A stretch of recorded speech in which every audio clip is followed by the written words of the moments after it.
Asia cup के मुतालिक ACC की जानब से भेजा गया एग्रीमेंट पीसीबी ने एसीसी को एतराज़ात उठाकर उस पर एसीसी को वापस भेज दिया और अपनी सख्त नाराजगी जो है वो शो की है। और पीसीबी का मौक़िफ़ ये है कि ये जो एग्रीमेंट है जो बीसीसीआई ने पाकिस्तान को भेजा है एशिया कप के मुतालिक, ये पाकिस्तान को फेवर नहीं करता बल्कि ये जो है ये बीसीसीआई को फेवर करता है, क्योंकि इस एग्रीमेंट के मुताबिक जो है पाकिस्तान एशिया कप का होस्ट तो लाजमी होगा, लेकिन एशिया कप किस मुल्क में होगा, किन वेन्यूज़ पे एशिया कप होगा, इसका फैसला जो है वो बीसीसीआई को करना था। और बीसीसीआई इस कॉन्ट्रैक्ट के थ्रू या इस एग्रीमेंट के थ्रू जो है वो एशिया कप को किसी भी न्यूट्रल वेन्यू पर जो है वो शिफ्ट करने का सोच रहा था, लेकिन पाकिस्तान की तरफ से और खासकर पीसीबी और नजम सेठी के दो टोक मौक़िफ़ के बाद के पाकिस्तान जो है वो किसी सूरत जो है वो एशिया कप को पाकिस्तान से बाहर नहीं खेलेगा। और अगर एशिया कप को पाकिस्तान से बाहर किसी न्यूट्रल वेन्यू पर जोर जबरदस्ती से इंडिया जो है वो या एसीसी काउंसिल जो है वो पाकिस्तान से बाहर ले जाती है तो फिर जो है वो पाकिस्तान एशिया कप से दस्तबरदार हो जाएगा और पाकिस्तान एशिया कप नहीं खेलेगा। और इस पर फिर जो है एसीसी की जो मुख्तलिफ मेंबर कंट्रीज हैं उनने शोर मचाया था कि अगर पाकिस्तान जो है वो एशिया कप जो है वो नहीं उसमें पार्टिसिपेट नहीं करेगा तो फिर एशिया कप को देखेगा कौन, क्योंकि एशिया कप जो है वो 80 to 90% उसमें जो रेवेन्यू जनरेट होता है वो होता ही जो है वो पाकिस्तान और इंडिया के मैचेस है या पाकिस्तान और इंडिया की वजह से होता है। और अगर पाकिस्तान जो है वो इस एशिया कप से बैकआउट कर लेगा तो फिर बेहतर यही है कि एसीसी जो है वो एशिया कप ना करवाए, क्योंकि पाकिस्तान के बगैर एशिया कप का कोई तस्वर ही नहीं बनता। तो इसके बाद जो है बीसीसीआई पर मजीद जो है वो प्रेशर बढ़ गया और बीसीसीआई मजीद बैकफुट पर चला गया और बीसीसीआई जो है वो पीसीबी की तरफ से जो हाइब्रिड प्लान है जिसके मुताबिक पीसीबी ने बीसीसीआई को इतनी ऑफर दी थी कि बाकी मैचेस जो है वो सारी टीम पाकिस्तान में आके खेल लें, लेकिन इंडिया जो है वो अपने मैचेस यूएई, ओमान या बांग्लादेश या श्रीलंका में जो है वो किसी एक मुल्क में एशिया कप के खेल ले। मोस्ट प्रोबेबली जो मैचेस जो हैं वो यूएई में खेले जाने का इम्कान है। तो ये हाइब्रिड प्लान पाकिस्तान की तरफ से दिया गया था और पाकिस्तान की तरफ से दो टोक मौक़िफ़ अपनाया गया था कि पाकिस्तान किसी भी सूरत में जो है वो एशिया कप किसी न्यूट्रल वेन्यू पर नहीं खेलेगा और पाकिस्तान इस चीज़ को जो है वो पाकिस्तान को डराया ना जाए, धमकाया ना जाए, पाकिस्तान को पैसों की वजह से ब्लैकमेल ना किया जाए कि पाकिस्तान को इतना नुकसान हो जाएगा, क्योंकि पीएसएल ने जो है वो हमें इतना रेवेन्यू जनरेट करके दे दिया कि पाकिस्तान जो है वो एशिया कप और वर्ल्ड कप के बगैर भी जो है वो सरवाइव कर सकता है। और जो अब पीसीबी ने एसीसी काउंसिल को जो है वो एग्रीमेंट पे जो एतराज़ात और उसमें अमेंडमेंट किए हैं उसमें ये किए हैं कि चूंकि पाकिस्तान जो है वो एशिया कप का अहम मेंबर और होस्टिंग राइट्स जो हैं वो पाकिस्तान के पास हैं, तो फिर पाकिस्तान का राइट बनता है कि पाकिस्तान किस वेन्यू पे एशिया कप करवाना चाहता है। और अगर इंडिया के मैचेज जो हैं वो न्यूट्रल वेन्यू पे होते हैं तो वो न्यूट्रल वेन्यू भी जो है वो पाकिस्तान ही चूज करेगा, इंडिया चूज नहीं करेगा या बीसीसीआई चूज नहीं करेगा। याद रहे कि ये जो एग्रीमेंट था ये बीसीसीआई के साथ या एसीसी के साथ जो है वो चेयरमैन जो है वो रमीज राजा साहब का चेयरमैन रमीज राजा के दौर में किया गया था। और नजम सेठी के मुताबिक जो है ये जो कॉन्ट्रैक्ट है ये रमीज हसन राजा ने बीसीसीआई के साथ या एसीसी के साथ किया था। और अगर नजम सेठी की जो बात ये सच है तो फिर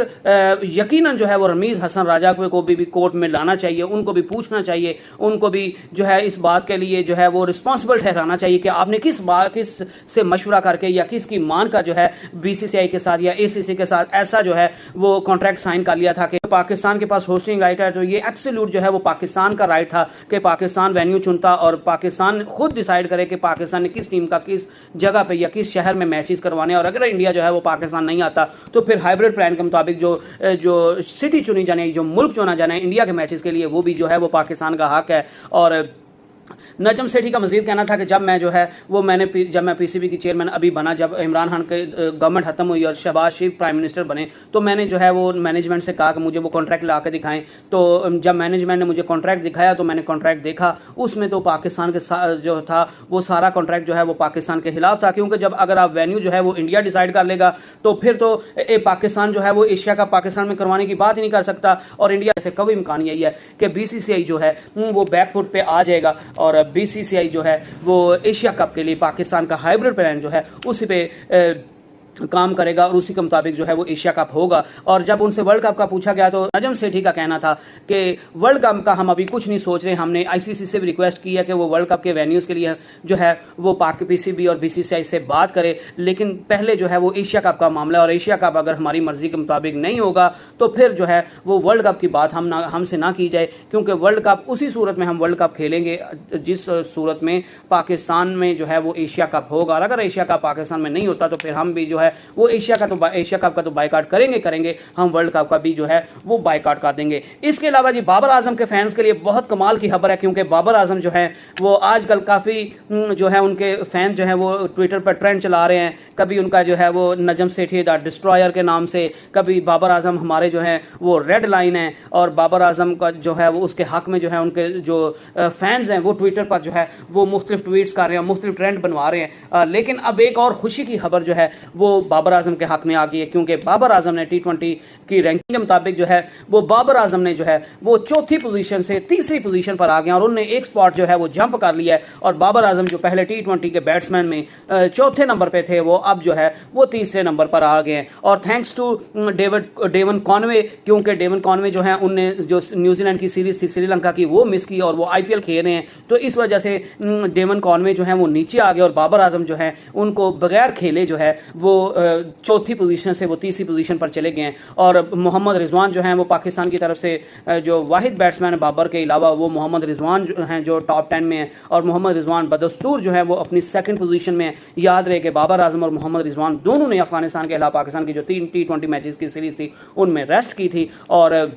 उसके बावजूद रिजवान जो है वो अपनी सेकंड पोजीशन रिटेन में करने में कामयाब हो गए हैं, और बाबर आजम जो है वो चौथी से तीसरी पोजीशन पर आ गए हैं। और नंबर 1 जो है वो इंडिया के जार मिजाज बैट्समैन सूर्या कुमार यादव है, जो बदस्तूर जो है उनकी पहली पोजीशन जो है वो बहुत मजबूत है, और वो 906 पॉइंट्स के साथ पहली पोजीशन पर जो है वो विराजमान है, और उनकी पोजीशन जो है वो बहुत मजबूत लग रही है। और पाकिस्तान के ये 5 T20 खेलने के बाद भी जो बाबर और रिजवान के पास अपनी पोजीशन बेहतर करने का मौका तो जरूर है, लेकिन शायद जो है वो सूर्या कुमार यादव को बीट करना और उनकी जगह छीनना जो है वो अभी रिजवान और बाबर के बस की बात नहीं है। तो अगर मैं बात करूं, सूर्या कुमार यादव नंबर 1 पे है, उनके 906 पॉइंट्स हैं, रिजवान के जो हैं वो 811 पॉइंट्स हैं, बाबर के जो है वो तीसरे नंबर पे उनके 750 पॉइंट्स हैं, और सूर्या कुमार यादव जो पहली पोजीशन पर है वो भी अब जो है वो इंटरनेशनल T20 नहीं खेल रहे, और इंडिया को कोई इंटरनेशनल T20 नहीं है क्योंकि IPL का सीजन चल रहा है। तो इसकी वजह से सूर्या कुमार यादव के तो पॉइंट्स नहीं बढ़ेंगे, लेकिन बाबर और रिजवान के पास ये 5 T20 में भरपूर मौका है कि वो अपनी आउटस्टैंडिंग परफॉर्मेंस दिखा के अपने जो पॉइंट्स हैं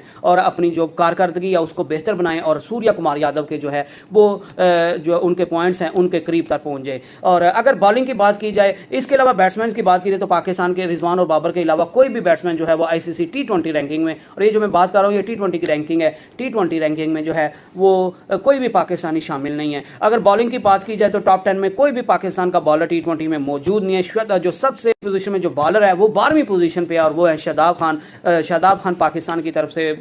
वाहिद बॉलर है जो 12वीं पोजीशन पे है। इसका साफ साफ मतलब ये है कि पहले टॉप 10 में पाकिस्तान का कोई भी बॉलर जो है वो T20 में मौजूद नहीं है। अगर ऑलराउंडर कैटेगरी की बात की जाए तो उसमें भी सिर्फ और सिर्फ एक पाकिस्तानी जगह बनाने में कामयाब हो पाया, और उसके अलावा कोई भी ऑलराउंडर जो है वो पाकिस्तान का T20 की टॉप 10 में या टॉप 5 में जगह बनाने में कामयाब नहीं हुआ। और वो जो है वो चौथी पोजीशन पर जिनने ऑलराउंडर में हासिल की है वो कोई और नहीं है, वो शादाब खान जो मौजूदा जो पाकिस्तान की T20 और वाइट बॉल क्रिकेट है उसके वाइस कैप्टन है। शादाब खान जो है वो पाकिस्तान की तरफ से ऑलराउंडर कैटेगरी में वाहिद जो है वो ऑलराउंडर है जो चौथी पोजीशन पर विराजमान है। जो है वो शाहीन शाह अफरीदी को बड़ा प्रमोट कर रहे हैं, क्योंकि वो डायरेक्टर भी है लाहौर कलंदर के और उनके कोच भी हैं। तो शाहीन शाह अफरीदी ने जिस तरह लाहौर कलंदर को दो जो है वो जो PSL की सीजन बैक टू बैक जितवाएं, और लाहौर कलंदर पहली टीम बनी है जो है जिसने जो है अपने टाइटल का जो कामयाबी से दिफा किया, और फर्स्ट टीम एवर PSL की बनी है लाहौर कलंदर जिसने 2 कंसेक्टिव टाइम जो है वो PSL का टाइटल जो है वो जीता है। और इसमें सबसे बड़ा हाथ जो था वो शाहीन शाह अफरीदी का था। उनकी बैटिंग ले लें, बॉलिंग ले लें, उनकी फील्डिंग ले लें। आकिब जावेद का यही कहना था कि T20 में और वाइट बॉल क्रिकेट में और खासकर T20 में तो पाकिस्तान को किसी और जो है वो प्लेयर के बारे में सोचने की जरूरत नहीं है। ना शादाब जो है वो शाहीन के हम पल्ला है, ना मोहम्मद रिजवान जो है वो शाहीन शाह अफरीदी के हम पल्ला है, और इमाद वसीम की अभी वैसे ही आप बात नहीं कर सकते क्योंकि वो अभी टीम में काफ़ी अरसे के बाद वापस आए हैं। तो आकिब जावेद जो शाहीन शाह अफरीदी के कोच भी रह चुके हैं, उनके मेंटोर भी रह चुके हैं, उनकी टीम लाहौर कलंदर के डायरेक्टर भी हैं, उनका यही कहना है कि T20 में जो है वो कैप्टनसी के लिए शाहीन शाह अफरीदी के से बेहतर जो है वो पाकिस्तान के लिए और कोई ऑप्शन हो नहीं सकती, क्योंकि शाहीन शाह अफरीदी ने जिस तरह लाहौर कलंदर को लीड किया, जिस तरह वो बॉलिंग में जो वो लीड करते हैं, जिस तरह उन्होंने बैटिंग अपनी दिखाई है, जिस तरह वो फील्डिंग में जान मारते हैं, ये किसी और पाकिस्तानी प्लेयर्स की तरफ से देखा नहीं गया। और खासकर उन्होंने बात की कि शाहीन शाह अफरीदी जो है वो यंग हैं, और यंग में अगर उम्र में उनके अंदर इतनी मैच्योरिटी है तो वो आगे पाकिस्तान को बहुत लंबे अरसे तक के लिए है एज ए कैप्टन जो है वो सर्व कर सकते हैं। तो इसकी वजह से शाहीन शाह अफरीदी के पास ये भी प्लस पॉइंट है। और इसके अलावा शाहीन शाह अफरीदी के पास ये भी प्लस पॉइंट है कि शाहीन शाह अफरीदी जब टीम को जरूरत होती है, जब सबसे क्रंच मोमेंट्स होती हैं, तब शाहीन शाह अफरीदी खुद बचने की कोशिश नहीं करता। और ये फाइनल में भी मौका आया था कि जब लाहौर कलंदर की विकेट्स लगातार गिरी थी तो शाहीन शाह अफरीदी ने आके पाकिस्तान लाहौर कलंदर की तरफ से ऐसी बैटिंग की थी कि उनने 200 रन का जो है वो टोटल बोर्ड पे सजा दिया और बाद में उनकी खूबसूरत बॉलिंग की वजह से और फील्डिंग की वजह से लाहौर कलंदर वो टाइटल भी जीत गया। तो आकिब जुवैद का भी यही कहना था कि वो फील्डिंग में बड़े एनर्जेटिक है, बॉलिंग में बड़े ब्रेव डिसीजंस लेते हैं, बैटिंग में बड़े ब्रेव डिसीजंस लेते हैं और खुद को जब मुश्किल कंडीशन होती है या मुश्किल सूरत हाल होती है, टीम मुश्किल में फंसी होती है, तो तब वो जो है वो लीड फ्रॉम द फ्रंट करते हैं और बाकी खिलाड़ियों के लिए जो है वो मिसाल बनते हैं कि कप्तान को जो है वो मुश्किल वक्त में पीछे नहीं हटना चाहिए, मुश्किल वक्त में जो है वो चोर दरवाजा नहीं ढूंढना चाहिए, बल्कि उसको ब्रेव डिसीजन लेने चाहिए और उसको जो है वो ब्रेव डिसीजन लेने की वजह से आपको जो है वो आपकी सक्सेस के रेशियो जो है वो बहुत बढ़ जाती है। और शाहीन शाह अफरीदी की ये क्वालिटी है जो उनको सारे बाकी मोहम्मद रिजवान, इमाद वसीम, शान मसूद की तकरीबन टीम में जगह भी नहीं बनती, लेकिन मिकी आर्थर और नजम सेठी जो है वो कंपनी जो है वो इमाद शान मसूद को वाइस कैप्टन बनाने के पीछे थी। तो